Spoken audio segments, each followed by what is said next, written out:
Have you ever noticed that small thinking produces small results? What if the only thing standing between you and your breakthrough is the size of your thinking? Today we're uncovering the biblical power of thinking big and why God wants you to dream bigger than you ever imagined. Let's dive in. The first truth is this: God's thoughts about you are bigger than your thoughts about yourself. You're thinking survival. God's thinking abundance. You're thinking small breakthroughs.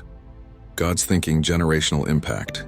Ephesians 3 verse 20 says, "Now to him who is able to do immeasurably more than all we ask or imagine, according to his power that is at work within us." Immeasurably more, not slightly more, not a little better. Immeasurably beyond your wildest imagination. Your biggest dreams are too small for God. He's thinking galaxies while you're thinking neighborhoods. He's thinking nations while you're thinking cities. Stop limiting God with small thinking. He created the universe. Your situation isn't too big for him. The question isn't, can God do it? The question is, will you believe big enough to receive it? The second truth: your thinking determines your limits. If you think small, you'll pray small. If you pray small, you'll receive small. Your thoughts become your ceiling.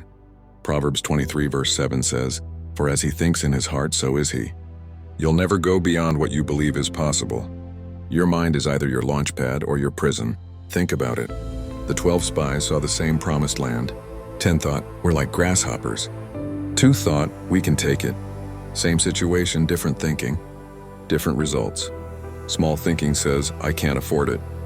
Big thinking says, "God will provide."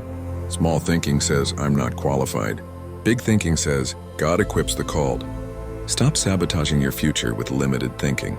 God gave you that big dream for a reason.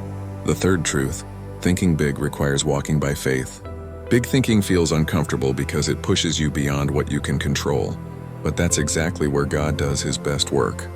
Hebrews 11 verse 6 says, "Without faith it is impossible to please God." Faith doesn't make sense to your natural mind. Abraham believed God for a son at 100 years old. Moses believed God would part a sea. David believed he could defeat a giant with a stone. That wasn't logic. That was faith-fueled big thinking. Your big thinking will be criticized. People will call you unrealistic, foolish, overly ambitious. Good, you're in the right place. Big dreams attract big opposition, but they also attract big blessings. Stop playing it safe. Stop thinking small to make others comfortable. God didn't give you that vision to keep it small. Pray big, believe big, act big, watch God show up big. So here's the challenge. What would you attempt if you knew you couldn't fail? That dream God placed in your heart? It's bigger than you think. That vision that scares you? That's the one worth pursuing.